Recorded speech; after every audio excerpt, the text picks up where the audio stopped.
Chicago, for better or worse, the epitome of the modern city. For good or ill, the face of the 20th century, a man-made geometric landscape of glass, concrete, and steel.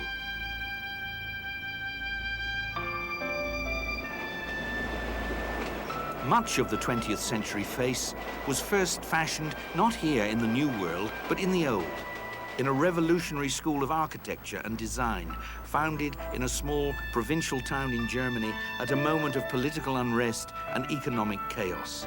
It was called the Bauhaus.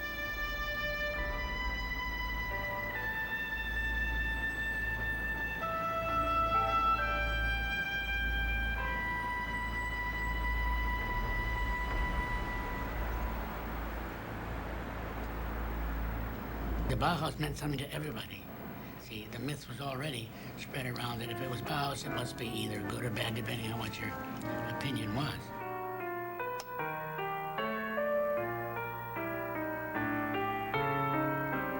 Ja, am Bauhaus verdichteten sich tatsächlich viele Avantgarde-Ideen, viele auch revolutionäre Ideen der 20er Jahre. Es gab einfach in ganz Europa keine Kunsthochschule, die so komprimiert die Neuerungen tatsächlich in die Praxis überführt haben.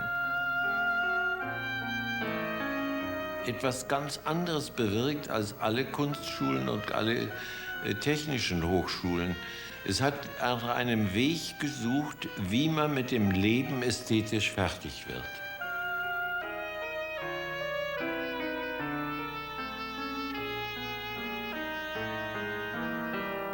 The Bauhaus was the greatest design institution of the 20th century, without a doubt. It's affected everything. Our cities on a huge scale turned them into rather mechanical machines. And it's turned our interiors into rather nice, simplified, kitchen-like instruments.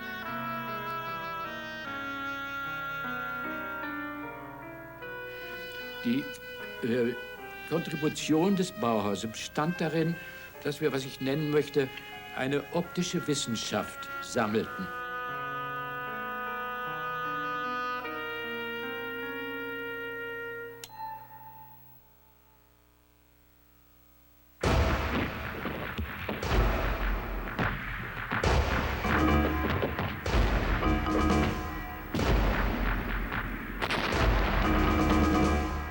The Bauhaus was born out of catastrophe. The new world it helped to shape came painfully into being some 3/4 of a century ago, even as the old world was collapsing. The Bauhaus was the idea of Walter Gropius, a German architect who, while serving as an officer in the Great War, dreamed about a school of art and design that would help change the world.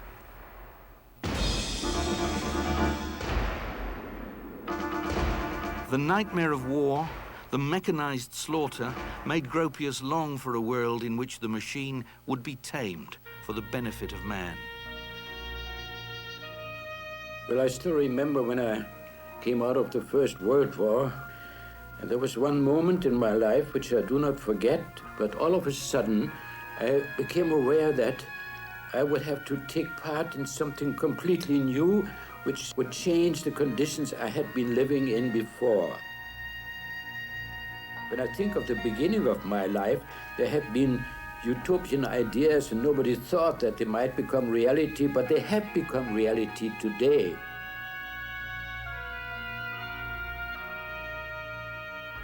After the war, Gropius began to make his utopian dream come true. He was asked to found an art school and expressed his revolutionary ideas in a manifesto published early in 1919.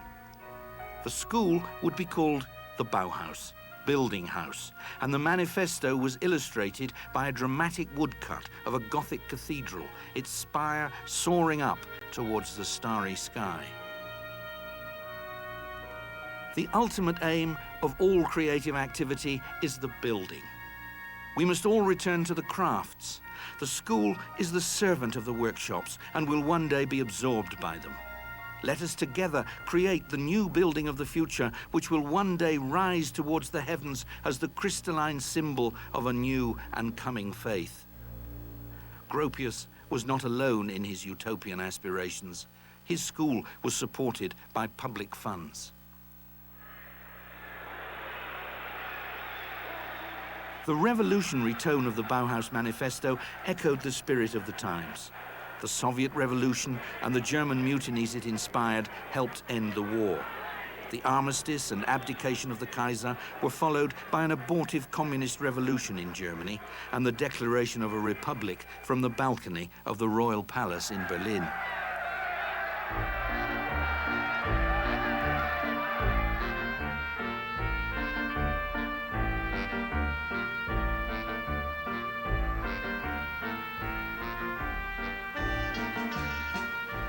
The Bauhaus was founded in the old city of Weimar, where the new German constitution was also devised. While the Bauhaus began work, the politicians debated in a theatre half a mile away. They met there because Weimar was less troubled by rioting than Berlin, and because Weimar, once the home of the writers Goethe and Schiller, was regarded as the cultural heart of the nation. In these two buildings, a revolution in art education took place. It was a revolution which gave us the method of workshop-based training used in many schools of art and craft today.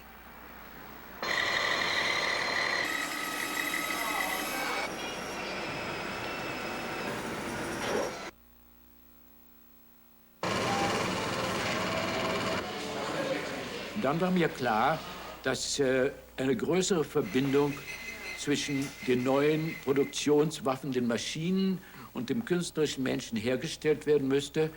Und folgedessen habe ich Werkstätten errichtet, in denen die Leute von zwei Seiten erzogen wurden. Einmal vom Künstlerischen und vom anderen vom Handwerklichen. Es ist oft missverstanden worden, dass das auf Handwerk aufgebaut war. Das war aber eine Zelle der Vorbereitung. Man kann nicht eine Maschine verstehen, bevor man nicht die Handwerkszeuge verstanden hat.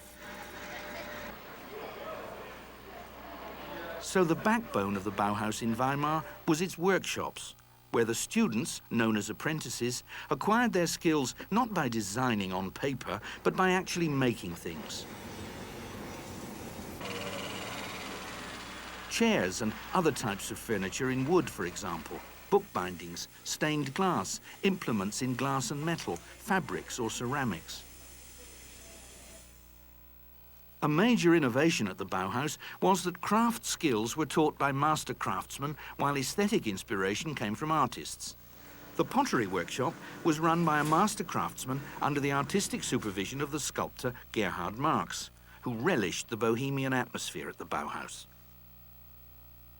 Wirklich, da war Leben, und zwar künstlerisches Leben. Also das hieß, dass man sich die Schuhe auf die nackten Füße malte und Umzüge machte und rote Fahnen anklebten und so weiter. An Persönlichkeiten unter Schülern und Lehrern fehlte es wirklich am Bauhaus nicht. In my mind, the painters of the modern time had done some constructive thinking.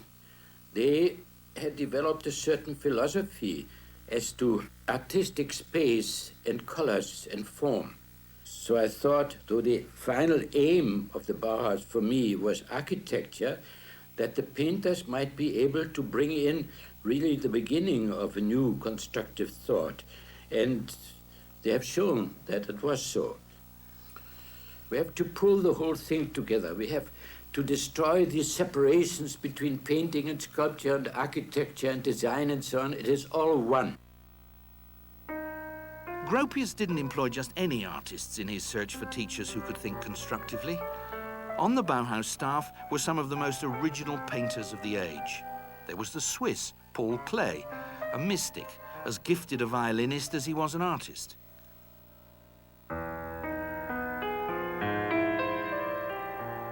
There was Vasily Kandinsky, too, the Russian who, before the Great War, had virtually invented abstract painting.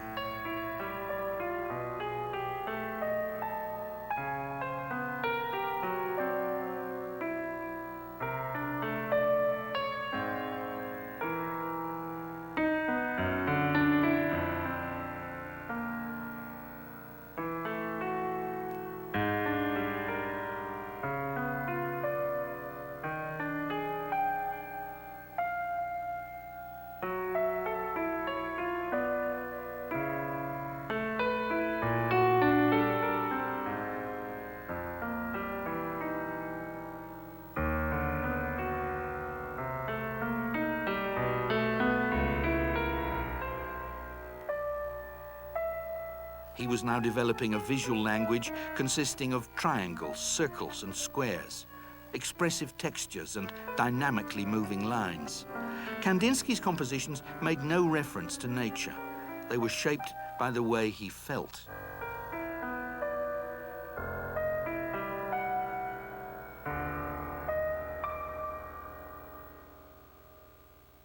Another painter who taught at the Bauhaus was Johannes Itten, a metaphysical dreamer who was responsible for one of the many innovations which made the Bauhaus such a remarkable school. This was the compulsory foundation course, to which Klee and Kandinsky also contributed. Johannes Itten's foundation course was the basic unifying factor in the Bauhaus for its entire period. Johannes Itten was there for 3 years, and he was the one to invent this method of teaching, where he would start off with breathing exercises, with intense introspection, with a kind of Buddhist-like calm, which he learned actually from Buddhism. Itten was also a disciple of Mazdaznan, a variety of Zoroastrianism, in whose service he shaved his head and wore monkish robes, even while teaching. Well, Bauhaus was the first time in art and design education that the emphasis had been put on the individual student, the student's emotions and senses and intellect. And it was also the first time that design had been taught in a coherent way within an art context. A student would arrive and enroll for the preliminary course, and instead of previous preliminary courses, which had been all about the history of art and learning about the solutions of past ages, you went straight into abstract forms. You learnt about materials and their textures. You learnt about color theory. So it was a kind of grammar that you learnt for 6 months to find out about your individuality and which direction will you go. That was the basic structure of the course. In drawing as well as in three-dimensional design, a great stress was laid on texture. We had to imitate texture of wood, of glass, of wool, of anything we found interesting in contrast to other textures. And also, we were asked to build up three-dimensional structures of various materials.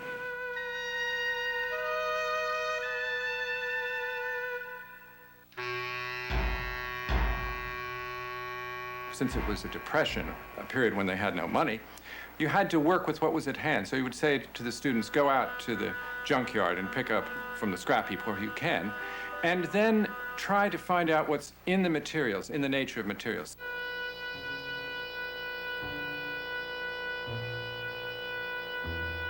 My girlfriend, for example, had cut her hair short at that time.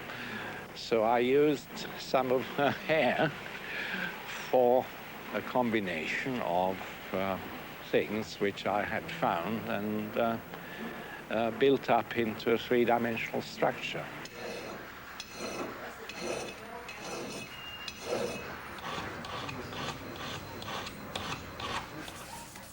The Bauhaus invented the modern art student. I mean, up until the Bauhaus, art students were rather conformist characters who sat in serried ranks, all doing the same thing, all rather middle-class people doing watercolors and copies of antique sculptures and so on.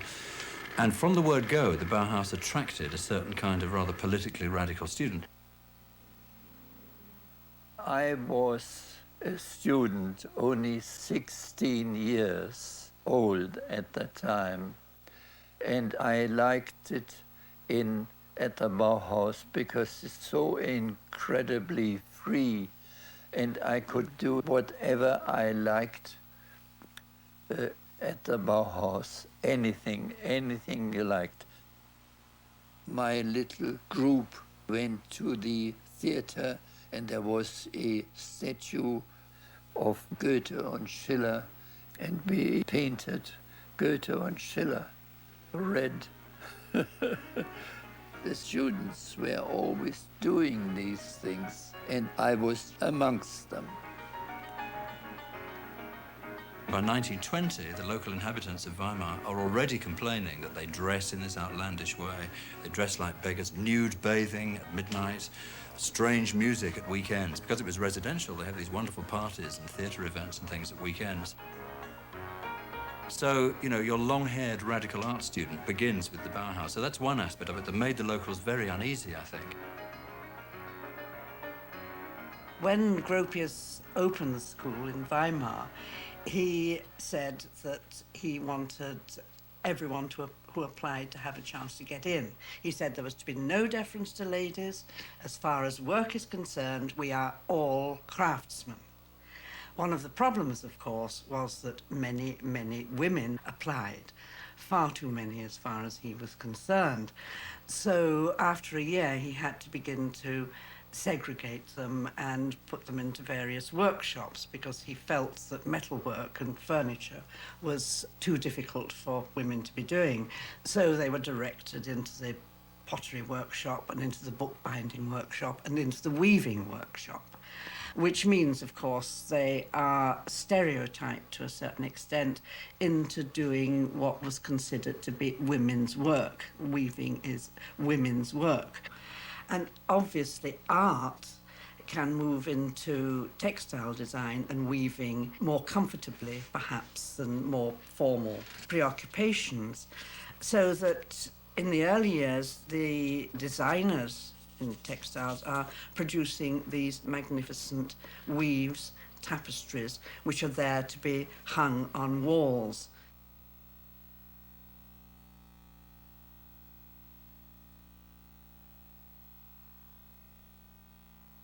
One of the most brilliant women students, Marianne Brandt, wasn't a weaver, however. A member of the metal workshop, she made some extraordinarily beautiful household utensils in copper and other materials.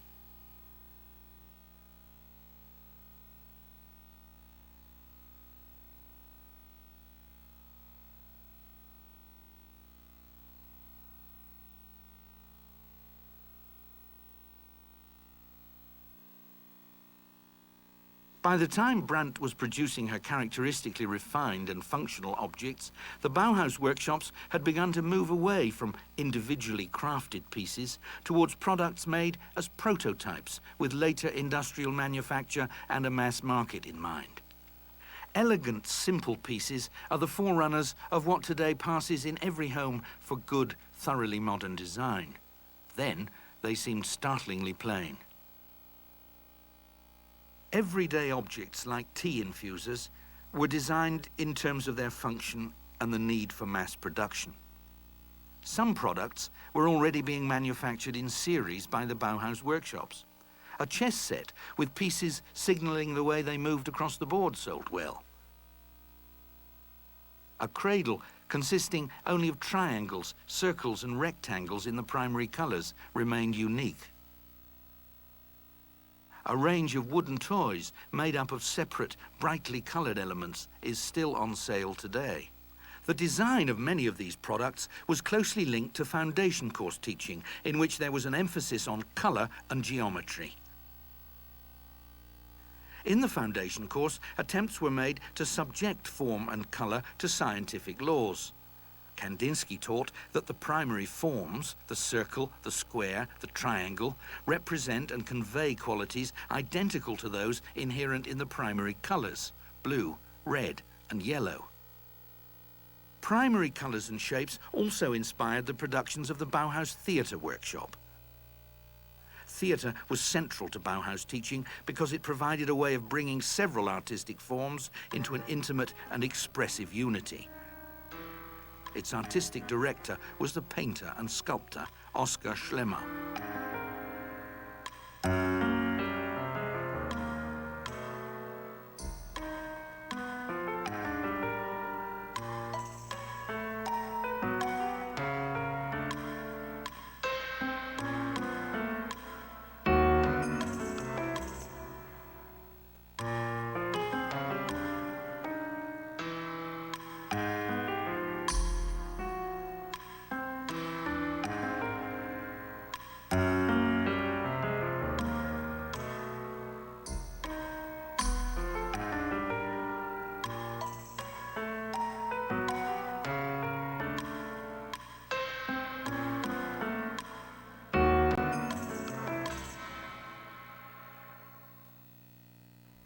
Ich halte die Bühnenwerkstatt des Bauhauses für eine der wichtigsten, zentralen Punkte dieser Institution, weil sie am deutlichsten den Gemeinschaftsgedanken in die Tat umgesetzt haben.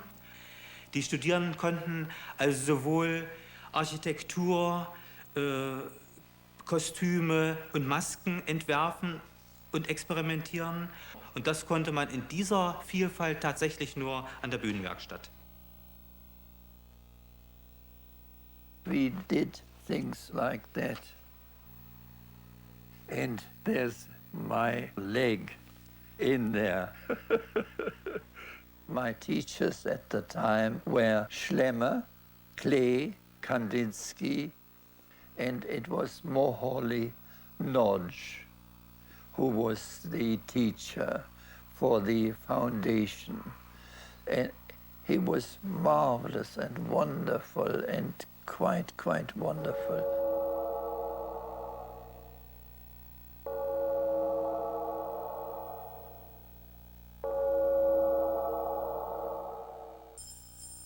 László Moholy-Nagy was a Hungarian constructivist and the master of many media.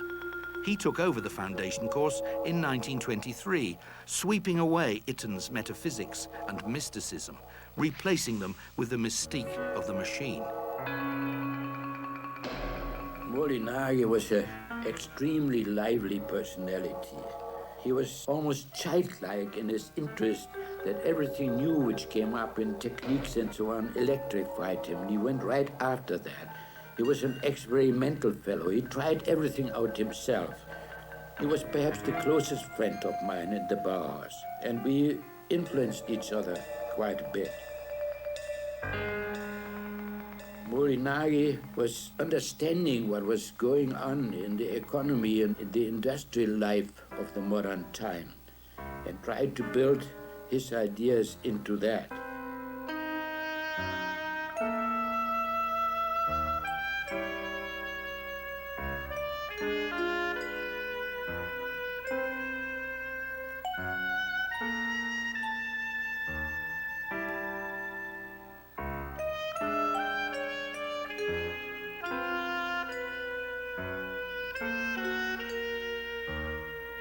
The new foundation course was also taught by Josef Albers, who came to the Bauhaus as a student in 1919 and became the first graduate to teach there.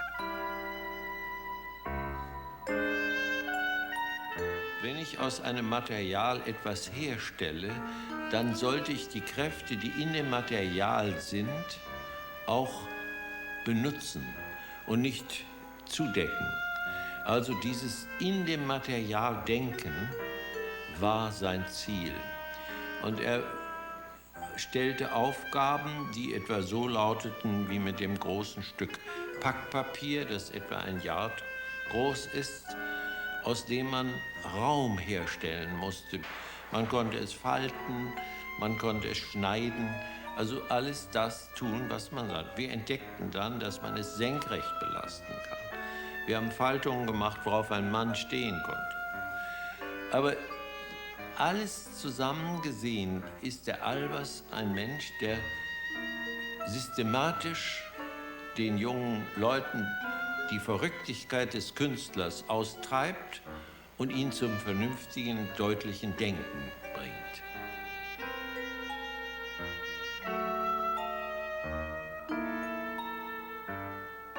The paper constructions made under Albers' supervision trained the students to think not so much like artists as engineers. In 1923, the Bauhaus finally went public. The local government demanded to see what was being done with taxpayers' money, so it was agreed to mount an exhibition. Die Ausstellung von 1923 hatte einen doppelten Charakter.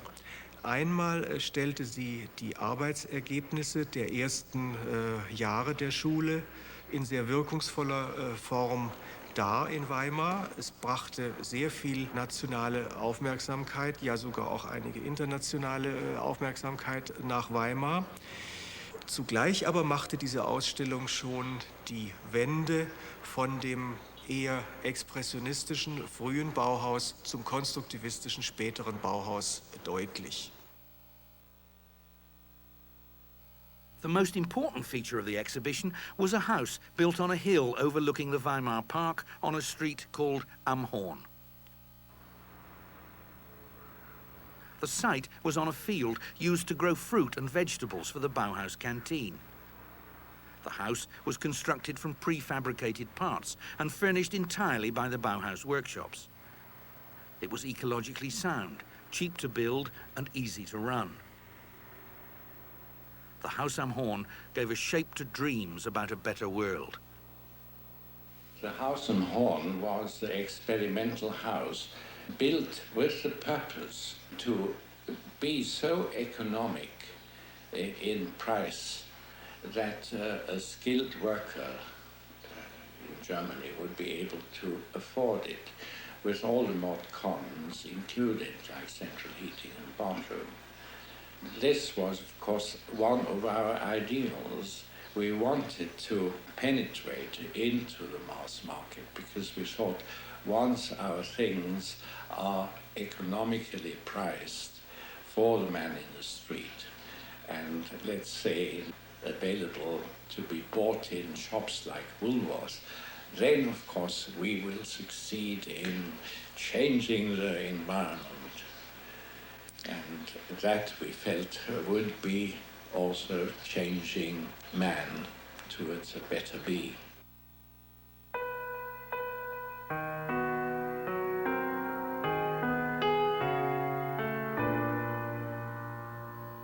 They designed a kitchen which is a laboratory for cooking. They are using ceramics and glass that's been designed in the workshops, and it's not a sort of kitchen living room which most medium-class houses intended to have, or a kitchen in which the servants would work, which is totally segregated from the rest of the house. It's part of the unit of the house, but at the same time it's laid out along rational principles. In these kitchens, they had everything, the storage, the layout, to produce an efficient centre of the household. The kitchen is remarkable in that it's a very early expression of American ideas of household management.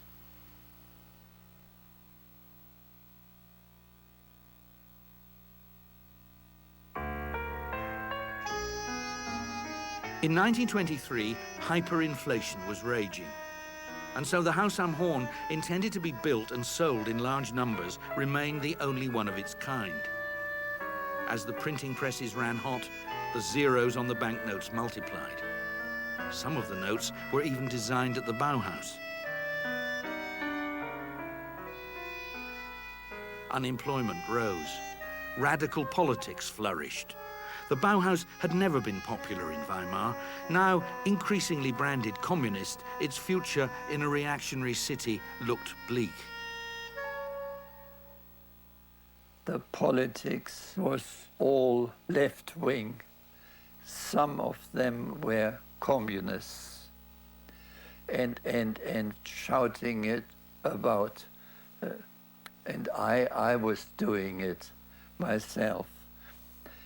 And the Weimar citizens spat down the pavement because we were the enemy.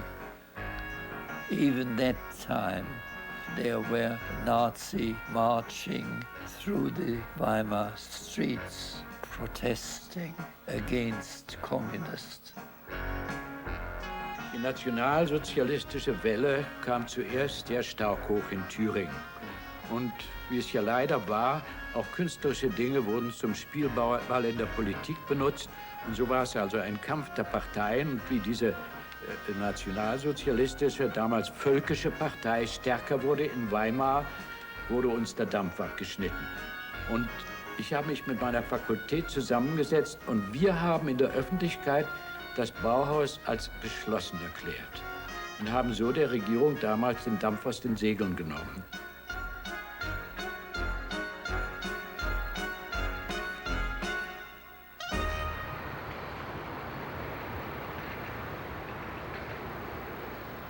In 1925, the Bauhaus reopened in Dessau. an industrial city to the north.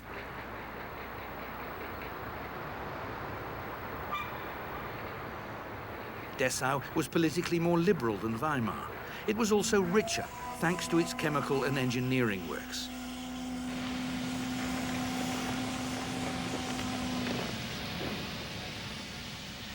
Junkers, one of the world's most advanced aircraft manufacturers, had its headquarters there. Since the Bauhaus workshops were now designing for industrial manufacture and mass production, Dessau seemed like its natural home. There was money for a huge school building, which Gropius designed.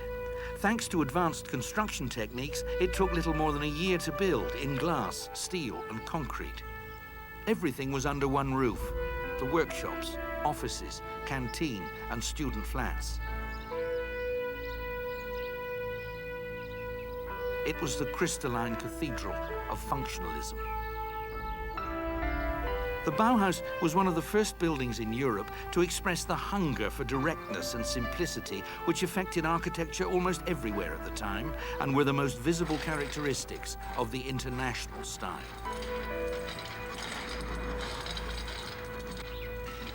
Es ist in seiner Anmutung ein kristallines, klares, wunderschönes Gebäude, ein Musterbeispiel für Konstruktivismus. Und es ist bautechnisch ein unglaublich modernes Gebäude, denn alle die großen Glaswände sind Vorhänge, die von oben herunterhängen. Die stehen nicht. Sie sind nicht tragend, sie sind Vorhänge. Filled with light, uncluttered, somehow severe and clinical, the Bauhaus looked less like an art school than a huge laboratory.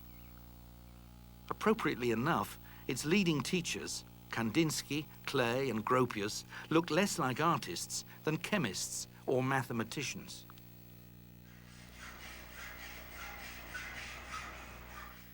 The workshops designed and manufactured all the furniture and fittings for the new building. They were elegantly plain, intensely rational, and made by machines in new materials. In the workshops, handicraft yielded totally to design for industrial manufacture. Modern life demanded modern methods and materials. In furniture, metal replaced wood. Screws, glue, and dovetail joints were superseded by welding. Chairs, intended for the small functional interiors of modern dwellings, followed the principles not of aesthetics, but engineering. They were inspired not by the bulky, ornate furniture of the past, but by cars, aeroplanes, and racing bicycles.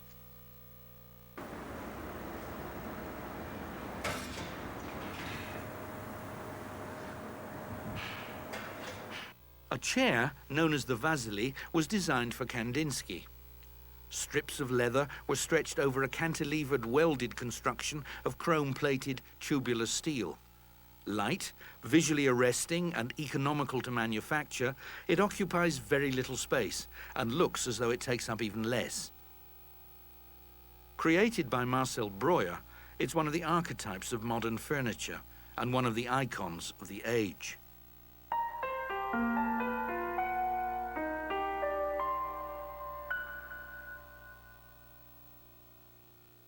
Photography was exploited not only as an art form, but also as a means of visual communication.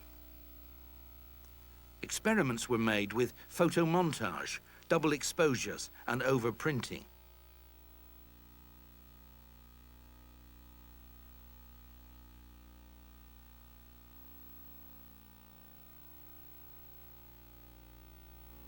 Typography and graphic design made commanding statements, bright, bold, simple, and devoid of every kind of decoration. Even serifs were banned. Typefaces and layouts were rethought in terms of optics and communication theory. So were advertising and display. All traditional solutions were ignored. Everything was possible. The face of the 20th century was designed, manufactured, and staged at the Dessau Bauhaus. Sehen Sie mal, dieses Zentrum da mit der Bühne und der Kantine. Stellen Sie sich vor, dort wird moderne Musik gemacht und dann sitzen bei den Zuhörern Klee und Kandinsky neben den Studenten und hören die neuesten modernen Musikfolgen aus dem Konservatorium von Leipzig.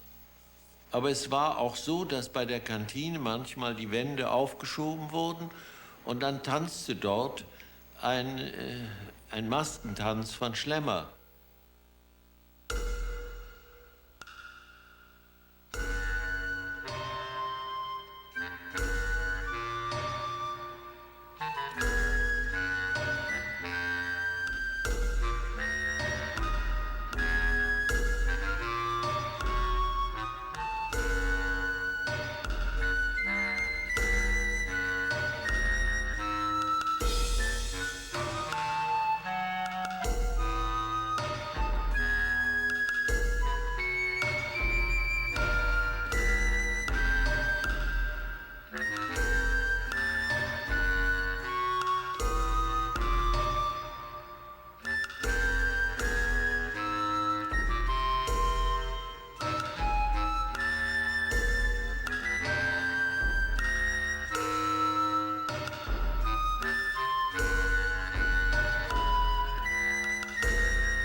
Es waren richtig gehende Feste. Es wurde also ein Thema gegeben, metallisches Fest. Und dann musste man sich danach etwas erfinden, was in diesem metallischen Feste eben richtig war.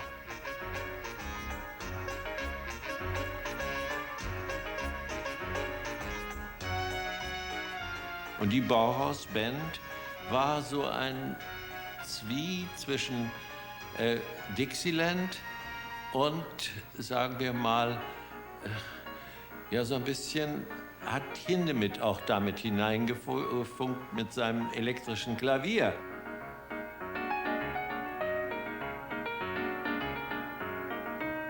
Wenn wir uns auf die Straße wagten, besonders die Weberinnen, die in Hosen gingen, dann war immer ein Aufruhr da. Das ist unmöglich, sagten die Leute. Und wenn wir kamen mit unserem Pony, sagten die Mütter zu ihren Töchtern, guckt da nicht hin, das ist ein Bauhäusler. Also wir waren wohl die Punks hier für die Dessauer Welt.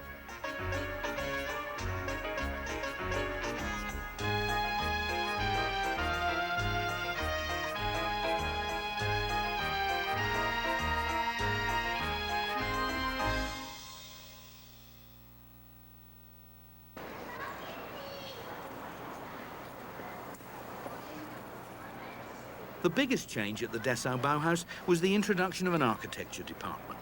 Students collaborated on the planning and design of an estate of workers' houses in a Dessau suburb.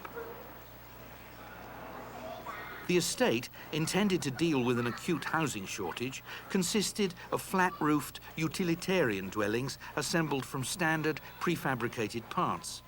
Built remarkably quickly, they were cheap to buy or rent, comfortable and easy to run. Financed by the city council, the development was one of the earliest estates of its kind. Head of the architecture department was Hannes Meyer, a communist who believed building was not an art but a science. He soon became the second director of the Bauhaus. When I, in 1928, stepped out, because I thought that with the coming up Nazi movement, that I was a factor which did harm to the Bauhaus because they attacked always me, I stepped back and wanted to go again into private activities and made Hannes Meyer to my successor. Hannes Meyer had not told me about his strong leanings towards the very leftish political side. Dies hat dann im Lauf der Zeit, der nur 2 Jahre die Meyer am Bauhaus war, dazu geführt, dass sich die Tendenz der Schule gleichsam nach links verschoben hat. Was natürlich auch damit zu tun hatte, dass 1929 in der Folge der Weltwirtschaftskrise eine sehr starke, disparate Bewegung in Deutschland war, die ja dann auch den Aufstieg der Nazi-Bewegung begünstigt hat und auf der linken Seite des politischen Spektrums ein sehr starkes Anwachsen der kommunistischen Bewegung, die auch am Bauhaus aktiv wurde. Dies war der eigentliche Grund, Hannes Meyer 1930 von der Leitung des Bauhauses zu entfernen und Ludwig Mies Van Der Rohe zu seinem Nachfolger zu bestimmen. They got Mies Van Der Rohe, who was not a gentleman like Gropius, but a Catholic theoretician from the Rhineland. And if you know Germany, you realize that the Rhineland was different from Prussia. Mies Van Der Rohe was easygoing, Rhineland, wine drinking, cigar smoking, easy, quiet, secret man. And when Mies Van Der Rohe got there, he was horrified by the functionalist attitude of everything, and he believed in art. And then was himself a great friend of Paul Klee and of Kandinsky. And he wanted to bring back art as the foundation for the Bauhaus, not losing the discipline. He was much more disciplined than the Bauhaus. The Bauhaus was ideological, but led easily into political protests. Under Mies, who became director in 1930, architectural studies dominated the Bauhaus and all political activity was banned. To no avail. In Dessau, as earlier in Weimar, the Nazis gained control of the city council and closed what they saw as a festering sewer of communist, cosmopolitan and Jewish ideas.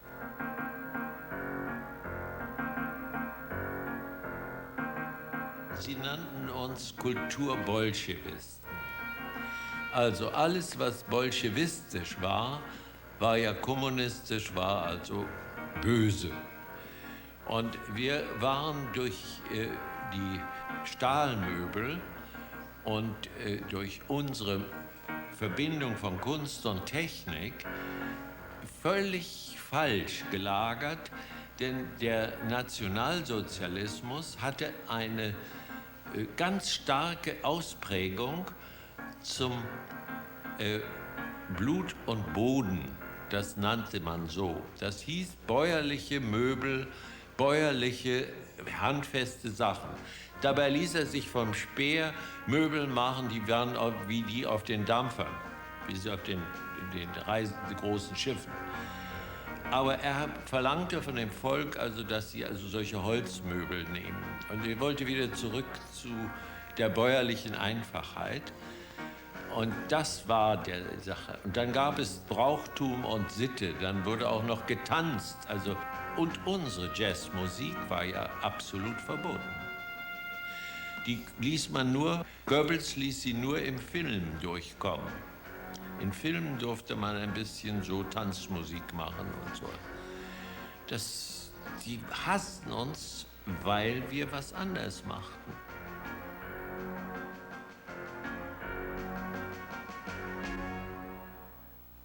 People said, oh, these objects in themselves, they're radical, they're modernist, they scare ye olde Nazi aesthetic. That simply isn't true. Bauhaus artifacts were on sale throughout the 1930s in Germany. In shop windows, you'd have a Marianne Brandt kettle next door, a teapot next door to Nazi swastikas and souvenirs of the regime. There's even a famous postcard of Hitler reclining in a tubular steel chair. So it wasn't the objects which caused the problem. The Nazis quite understood industrialization. I mean, autobahns, gas stations, the four-year plans, you know, the Volkswagen. They understood all that. It was the teachers and the students, and it was that image of the Bauhaus that got them into trouble. Stormtroopers commandeered the Dessau Bauhaus, shattering glass, throwing tools, files and furniture out of the windows. Another sinister kind of school took over the building. It trained party functionaries. The last home of the Bauhaus was Berlin.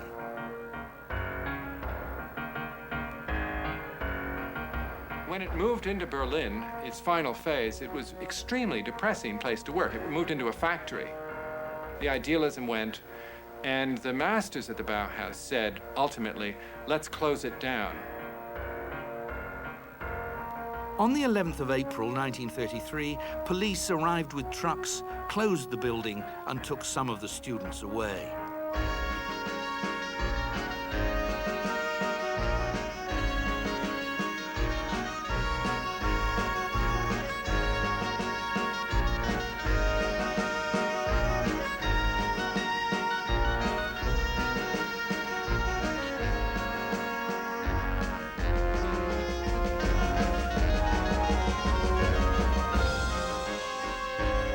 By the beginning of 1933, the Nazis had come to power throughout Germany. So the Bauhaus, whose life began with the birth of the Weimar Republic, ended with its extinction. Its 14-year life had exactly mirrored that of Germany itself.